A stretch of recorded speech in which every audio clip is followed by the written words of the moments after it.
सबसे दूर है, लेकिन भारतवासियों के दिलों के सबसे करीब है। आपके नाम में भी शुभ है और आपकी यात्रा नए युग का शुभ आरंभ भी है। इस समय बात हम दोनों कर रहे हैं, लेकिन मेरे साथ 140 करोड़ भारतवासियों की भावनाएं भी हैं। मेरी आवाज में सभी भारतीयों का उत्साह और उमंग शामिल है। अंतरिक्ष में भारत का परचम लहराने के लिए मैं आपको हार्दिक बधाई और शुभकामनाएं देता हूं। मैं ज्यादा समय नहीं ले रहा हूं, तो सबसे पहले तो ये बताइए, वहां सब कुशल मंगल है? आपकी तबीयत ठीक है? जी प्रधानमंत्री जी, बहुत बहुत धन्यवाद आपकी विशेष का और 140 करोड़ मेरे देशवासियों की विशेष का। मैं यहाँ बिल्कुल ठीक हूँ, सुरक्षित हूँ। आप सबके आशीर्वाद और प्यार की वजह से बहुत अच्छा लग रहा है। बहुत नया एक्सपीरियंस है ये, और कहीं ना कहीं बहुत सारी चीज़ें ऐसी हो रही हैं जो दर्शाती हैं कि मैं और मेरे जैसे बहुत सारे लोग हमारे देश में और हमारा भारत किस दिशा में जा रहा है। ये जो मेरी यात्रा है, ये पृथ्वी से ऑर्बिट की 400 किलोमीटर तक की जो छोटी सी यात्रा है, ये सिर्फ मेरी नहीं है। मुझे लगता है कहीं ना कहीं हमारे देश की भी यात्रा है। बिकॉज जब मैं छोटा था, मैं कभी सोच नहीं पाया कि मैं एस्ट्रोनॉट बन सकता हूँ, लेकिन मुझे लगता है आपके नेतृत्व में आज का भारत ये मौका देता है और उन सपनों को साकार करने का भी मौका देता है। तो ये बहुत बड़ी उपलब्धि है मेरे लिए, और मैं बहुत गर्व फील कर रहा हूँ कि मैं यहाँ पे अपने देश का प्रतिनिधित्व कर पा रहा हूँ। धन्यवाद प्रधानमंत्री जी। शुभ। आप दूर अंतरिक्ष में है, जहां ग्रेविटी ना के बराबर है, पर हर भारतीय देख रहा है कि आप कितने डाउन टू अर्थ है। आप जो गाजर का हलवा ले गए हैं, क्या उससे अपने साथियों को खिलाया? जी प्रधानमंत्री जी, ये कुछ चीज़ें मैं अपने देश की खाने की लेके आया था, जैसे गाजर का हलवा, मूंग दाल का हलवा और आमरस।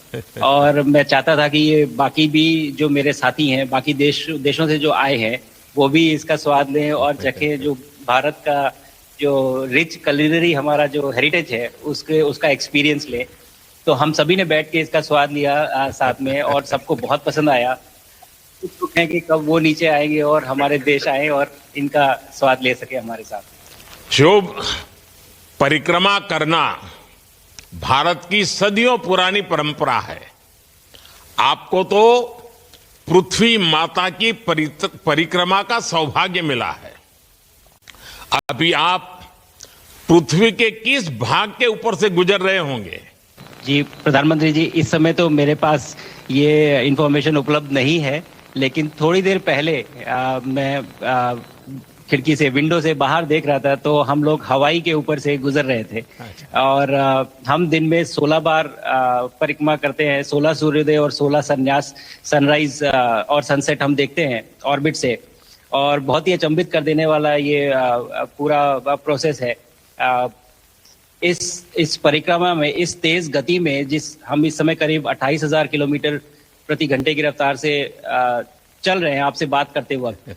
और ये गति पता नहीं चलती, क्योंकि हम तो अंदर हैं, लेकिन कहीं ना कहीं ये गति जरूर दिखाती है कि हमारा देश कितनी गति से आगे बढ़ रहा है इस समय, कि हम यहाँ पहुंचे हैं और अब यहाँ से और आगे जाना है। अच्छा शुभ, अंतरिक्ष की विशालता देखकर सबसे पहला विचार क्या आया आपको? प्रधानमंत्री जी, सच में बोलो तो जब पहली बार हम लोग ऑर्बिट में पहुंचे, अंतरिक्ष में पहुंचे, तो पहला जो व्यू था वो पृथ्वी का था। और पृथ्वी को बाहर से देख के जो पहला ख्याल और पहला जो थॉट मन में आया, वो ये था कि पृथ्वी बिल्कुल एक दिखती है। मतलब बाहर से कोई सीमा रेखा नहीं दिखाई देती, कोई बॉर्डर नहीं दिखाई देता। और दूसरी चीज जो बहुत नोटिसेबल थी, जब पहली बार भारत को देखा तो हम मैप पे पढ़ते हैं भारत को, हम देखते हैं बाकी देशों का आकार कितना बड़ा है, हमारा आकार कैसा है, वो मैप पे देखते हैं, लेकिन वो सही नहीं होता क्योंकि वो एक हम 3D ऑब्जेक्ट को 2D यानी पेपर पे हम उतारते हैं। भारत सच में बहुत भव्य दिखता है, बहुत बड़ा दिखता है, जितना हम मैप पे देखते हैं उससे कहीं ज्यादा बड़ा। और जो वननेस की फीलिंग है, पृथ्वी की वननेस की फीलिंग है, जो हमारा भी मोटो है कि अनेकता में एकता, वो बिल्कुल उसका महत्व ऐसा समझ में आता है बाहर से देखने में कि लगता है कि कोई बॉर्डर एग्जिस्ट ही नहीं करता, कोई राज्य नहीं एग्जिस्ट करता, कंट्रीज नहीं एग्जिस्ट करती। फाइनली हम सब ह्यूमैनिटी का पार्ट है और अर्थ हमारा एक घर है और हम सब के सब उसके सिटीजन्स हैं। शुभांशु, स्पेस स्टेशन पर जाने वाले आप पहले भारतीय हैं। आपने जबरदस्त मेहनत की है, लंबी ट्रेनिंग करके गए हैं। अब आप रियल सिचुएशन में है, सच में अंतरिक्ष में है। वहां की परिस्थितियां कितनी अलग हैं, कैसे एडप्ट कर रहे हैं? यहाँ पे तो सब कुछ ही अलग है प्रधानमंत्री जी। ट्रेनिंग की हमने पिछले पूरे 1 साल में, सारे सिस्टम्स के बारे में मुझे पता था, सारे प्रोसेस के बारे में मुझे पता था, एक्सपेरिमेंट्स के बारे में मुझे पता था, लेकिन यहाँ आते ही सडनली सब चेंज हो गया। बिकॉज हमारे शरीर को ग्रेविटी में रहने की इतनी आदत हो जाती है कि हर एक चीज उससे डिसाइड होती है। पर यहाँ आने के बाद चूंकि ग्रेविटी माइक्रो ग्रेविटी है, एब्सेंट है, तो छोटी छोटी चीजें भी बहुत मुश्किल हो जाती हैं। अभी आपसे बात करते वक्त मैंने अपने पैरों को बांध रखा है, नहीं तो मैं ऊपर चला जाऊंगा। और माइक को भी जैसे छोटी छोटी चीजें हैं, इसको छोड़ भी दूं तो भी ये ऐसे फ्लोट करता रहता है। पानी पीना, पैदल चलना, सोना बहुत बड़ा चैलेंज है। आप छत पे सो सकते हैं, आप दीवारों पे सो सकते हैं, आप जमीन पे सो सकते हैं। तो पता सब कुछ होता है प्रधानमंत्री जी, ट्रेनिंग अच्छी है, लेकिन वातावरण चेंज होता है तो थोड़ा सा यूज टू होने में 1-2 दिन लगते हैं, बट फिर ठीक हो जाता है। भारत की ताकत साइंस और स्पिरिचुअलिटी दोनों है। आप अंतरिक्ष यात्रा पर हैं, लेकिन भारत की यात्रा भी चल रही होगी। भीतर में भारत दौड़ता होगा। क्या उस माहौल में मेडिटेशन और माइंडफुलनेस का लाभ भी मिलता है क्या? जी प्रधानमंत्री जी, मैं बिल्कुल सहमत हूँ।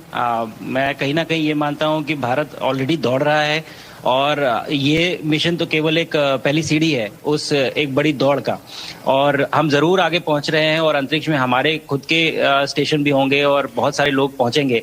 और माइंडफुलनेस का भी बहुत फर्क पड़ता है। बहुत सारी सिचुएशंस ऐसी होती हैं नॉर्मल ट्रेनिंग के दौरान भी या फिर लॉन्च के दौरान भी जो बहुत स्ट्रेसफुल होती हैं, और माइंडफुलनेस से आप अपने आप को उन सिचुएशंस में शांत रख पाते हैं और अपने आप को काम रखते हैं, अपने आप को शांत रखते हैं, तो आप अच्छे डिसीजन ले पाते हैं। कहते हैं कि दौड़ते हुए भोजन कोई भी नहीं कर सकता, तो जितना आप शांत रहेंगे उतना ही अच्छे से आप डिसीजन ले पाएंगे। तो आई थिंक माइंडफुलनेस का बहुत इंपॉर्टेंट रोल होता है इन चीज़ों में। तो दोनों चीज़ें अगर साथ में प्रैक्टिस की जाएं तो ऐसे एक चैलेंजिंग एनवायरनमेंट में या चैलेंजिंग वातावरण में मुझे लगता है ये बहुत ही यूजफुल होंगी और बहुत जल्दी लोगों को अडेप्ट करने में मदद करेंगी। आप